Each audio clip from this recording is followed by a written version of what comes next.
Preciso te contar também sobre uma declaração polêmica de Diego Aguirre, o técnico do Peñarol que eliminou o Flamengo, assegura que o Botafogo é mais time do que o Fla. Por falar no rubro-negro, destaque e detalhes da derrota pro Fluminense. Fim de um incômodo jejum, o Fluminense fora do Z4 e o Flamengo completamente distante da briga pelo título do Campeonato Nacional. E fala também sobre a difícil negociação do Flamengo para a renovação de contrato de um atleta que é titular no clube. Falo também sobre as punições pesadas para corintianos e rubro-negros por conta da confusão naquele Flamengo e Corinthians do Campeonato Brasileiro. E aí pessoal, sou Jorge Nicola, bem-vindos a mais um vídeo do canal, sempre bom ter vocês por aqui, sem perder tempo, pedir para deixar like, se inscrever no canal e ativar todas as notificações. Preciso falar agora sobre as punições pesadas impostas pelo STJD para jogadores e dirigentes de Flamengo e Corinthians. Vocês vão lembrar que naquela vitória do Timão por 2-1 pelo Campeonato Brasileiro, na Neoquímica Arena, rolou o maior caos, confusão, briga e tudo mais. Nessa sexta-feira pela manhã rolou uma audiência no STJD que decidiu punir todo mundo. Começar com as expulsões dos atletas, ou lembrando das expulsões, né? Alcaraz pelo Flamengo, Kaká e Yuri Alberto pelo Corinthians, além do Emiliano Dias, que é auxiliar técnico do Ramon Dias, esses foram os 4 expulsos. As punições para cada um. O Emiliano pegou um jogo de suspensão, já cumpriu, então tá liberado. Todas essas punições que eu vou contar para vocês são aplicadas apenas no Campeonato Brasileiro, beleza? Alcaraz, 4 jogos de suspensão, cumpriu 1, teria de cumprir mais 3, o Flamengo já anunciou que vai tentar recorrer dessa decisão. Yuri Alberto, 2 partidas de gancho, deve desfalcar o Corinthians em mais um jogo. Para completar, o zagueiro Kaká também pegou 2 jogos de gancho, vai precisar cumprir mais 1, até porque a primeira das 2 partidas já foi cumprida no dia seguinte, na rodada seguinte, a expulsão. Só para complementar, você pensa que acabou? Não, tem mais gente punida. Corinthians e Flamengo ainda foram punidos com pagamento de R$5.000 pela briga e mais R$3.000 pelo atraso no início da partida. Já o Fabinho Soldado, executivo de futebol do Corinthians, tomou um gancho de 15 dias, enquanto 2 gandulas da Arena Corinthians estão suspensos por 20 dias por conta dos comportamentos nada profissionais dentro de campo. Preciso falar agora sobre o Fla-Flu dessa quinta-feira, que mexeu bastante com o ânimo das duas torcidas. Para começar, quero contar que o Fluminense acabou com um incômodo jejum de não vencer seu rival há 8 partidas. Eram 4 empates e 4 derrotas, o último triunfo em 2023. Pois nessa quinta-feira, com o Maracanã predominantemente rubro-negro, o Fluminense venceu por 2-0, os gols marcados por Lima e Arias. O gol do Lima nasce de um passe espetacular do Ganso, o mesmo Ganso que desperdiçou um pênalti ainda no primeiro tempo. O resultado foi super importante para o Fluminense, que acaba de deixar a zona do rebaixamento. Nesse momento o Flu ocupa a 15ª colocação, 33 pontos conquistados. Ele ultrapassou o Atlético Paranaense. Fluminense e Atlético Paranaense que se enfrentam na próxima terça-feira em jogo atrasado do Campeonato Brasileiro, partida programada para o Maracanã com mais de 14 mil ingressos vendidos de forma antecipada. Queria falar sobre o outro lado, o Flamengo, que não tem nenhum motivo para festejar. Rubro-negro deu adeus de uma forma definitiva a qualquer chance de título do Campeonato Brasileiro. É que o Flamengo se mantém no 4º lugar com 51 pontos, 9 pontos de desvantagem para o Botafogo, enorme diferença. Para que o Flamengo pudesse sonhar com o título, ele precisaria vencer praticamente todos os seus jogos, o que não aconteceu justamente contra o Fluminense. Muitas críticas a Gabigol e Alan, que não fizeram um bom clássico. O Felipe Luiz decidiu poupar alguns dos titulares de olho no jogo do próximo domingo, válido pela semifinal da Copa do Brasil contra o Corinthians na Neoquímica Arena, e o Gabigol e o Alan foram os destaques negativos. Felipe Luiz também foi cornetado. Muitas críticas ao presidente Rodolfo Landim e a Marcos Braz nas redes sociais, de se lamentar que um clube com o investimento do Flamengo, com a folha salarial rubro-negra, o clube mais potente financeiramente da América do Sul, não seja capaz em mais uma temporada de brigar pelo título do Campeonato Nacional. Primeira derrota do Felipe Luiz como técnico do time de cima do Flamengo. Bora falar agora sobre a defesa de Lucas Paquetá, que resolveu se posicionar através de uma nota em suas redes oficiais, depois que o jornal The Sun afirmou que o Paquetá enfrenta 2 novas acusações da Federação Inglesa.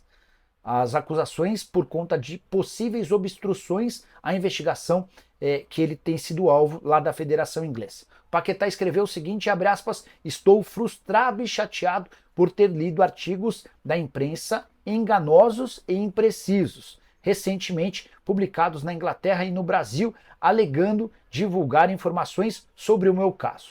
Algumas dessas informações são totalmente falsas e parecem destinadas a minar minha posição. Paquetá completa, o vazamento e a publicação de informações imprecisas na imprensa agora estão colocando em risco minha chance de receber uma audiência justa, fecha aspas. Entre as reclamações do Paquetá está o fato ou a notícia de que ele cedeu de forma obrigatória um dos seus celulares para a Federação Inglesa. Depois de uma investigação que durou mais ou menos 8 semanas, a Federação Inglesa devolveu o celular para ele. E o Paquetá teria descartado esse celular. Depois a Federação Inglesa fez um novo requerimento em relação a esse telefone e, de acordo com o The Sun, o telefone deixou de existir. Bora falar agora sobre o Flamengo. Informação importante: renovação de contrato de Eric Pulgar está emperrada. Volante de 30 anos de idade, titular absoluto do Fla, cujo contrato se encerra em dezembro de 2025. E a pressa é compreensível. Todo jogador que entra no último ano de contrato tende a sair do clube ou ter a faca e o queijo na mão para exigir uma compensação financeira bastante grande. Foi pensando nisso que o Flamengo abriu há semanas conversas com o Pulgar e seus representantes para a extensão desse contrato com direito a um aumento salarial. O Pulgar alega que é o jogador titular de meio campo com o menor salário, muito distante do Gerson, do Arrascaeta e também do De La Cruz. E ele gostaria de um vencimento próximo a R$1 milhão por mês. O Flamengo entende que ele merece um aumento, topa fazer esse reajuste, mas não quer pagar esse R$1 milhão e, diante do descompasso, essa possibilidade de renovação hoje parece cada vez mais distante, a ponto de Rodolfo Landim, presidente até 31 de dezembro, já cogitar deixar essa renovação para o próximo presidente. Landim ainda pretende fazer uma última investida. Se não rolar, vai caber a quem o substituir cuidar dessa renovação do contrato. Quero falar agora sobre Pablo Mari. Não dá para esquecer a excelente passagem dele pelo Flamengo, certo? Era titular absoluto daquele time de 2019 que encantou o Brasil jogando ao lado do Rodrigo Caio. Hoje, aos 31 anos de idade, ele está perto de ficar livre do contrato que tem com o Monza da Itália. O vínculo se encerra em junho e a partir de janeiro ele já pode assinar um pré-contrato para virar reforço de qualquer clube do Brasil ou do exterior. Atleta que desde que deixou o Flamengo nunca conseguiu repetir aquele sucesso. Ele foi vendido para o Arsenal por um caminhão de dinheiro, um dos melhores negócios recentes da história do Flamengo. Não conseguiu vingar no Arsenal e esteve no futebol italiano, primeiro na Udinese, depois no Monza, onde atua desde 2022, titular absoluto nessa atual temporada, 9 partidas, ainda não marcou gols. Pergunta que eu deixo para você é: se você é dirigente de um clube grande do Brasil, cogitaria ter o Pablo Mari de graça na metade do ano que vem? Se sim, já usa o espaço para comentário para descrever a sua impressão e para pedir para o dirigente do seu time que acompanha o canal do Nicola a ficar esperto nessa situação, beleza? Tá bom? Bora fechar o vídeo para falar sobre uma declaração polêmica de Diego Aguirre, o ex-técnico de Atlético, São Paulo, entre vários outros clubes, comanda hoje o Peñarol, time uruguaio que eliminou na última fase da Libertadores o Flamengo e que enfrenta nas semifinais a partir da semana que vem o Botafogo, valendo vaga na final da Libertadores. Pois bem, o Aguirre concedeu uma entrevista a uma rádio uruguaia afirmando que o Botafogo é superior ao Flamengo. Vou destacar a frase ou as frases para vocês. Abre aspas. O Botafogo é melhor que o Flamengo. Eles venceram bem o Flamengo e estão em um momento melhor, se referindo ao 4-1 que o Botafogo enfiou no Flamengo recentemente. O Aguirre completa. É o líder do Brasileirão e está pela primeira vez na semifinal da Libertadores em 50 anos. Isso sem contar num enorme plantel. Aí o Aguirre chega a citar jogadores convocados para a seleção brasileira, falando que o Luiz Henrique foi o substituto do Vinícius Júnior lá na seleção brasileira, o Vinícius Júnior que não pôde ser convocado, enfim.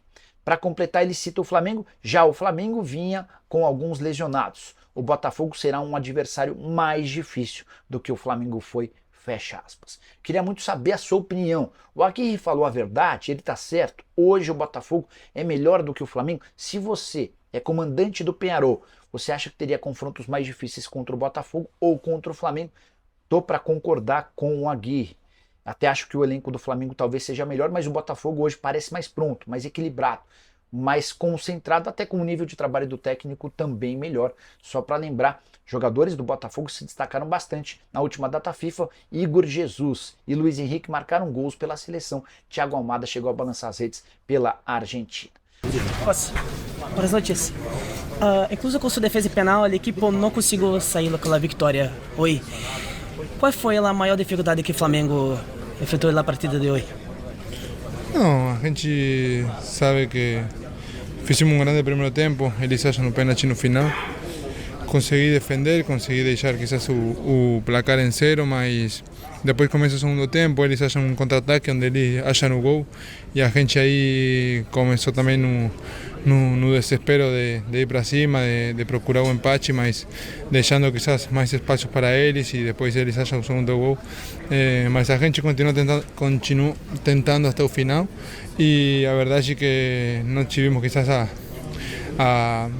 quizás na concentração no último terço do campo para poder fazer um gol e ficar quizás mais perto do empate ou que seja, mas é assim, o futebol é assim, hoje a gente perdimos um clássico e assim, amanhã pensar no jogo domingo que vai ser muito importante para nós. Rossi, vocês, o Flamengo acabou perdendo esse jogo e tem um jogo importante no próximo domingo da Copa do Brasil. O adversário, que é o Corinthians, venceu a partida hoje do Brasileiro. Quanto esse resultado negativo pode influenciar positivo ou negativamente para a próxima partida? Não, acho que não tem que influenciar porque o jogo de hoje já acabou, o domingo é um novo jogo. Eles conseguiram vencer, sim, mas a gente sabe que em 3 dias o jogo do domingo é especial, é um jogo particular, onde a gente sabe que a gente está com um placar na vantagem de 1-0, então sabemos que vai ser um jogo duro, mas temos que pensar em melhorar, em descansar e ficar concentrado para o domingo, que é uma final para a gente e a gente vai jogar como qual.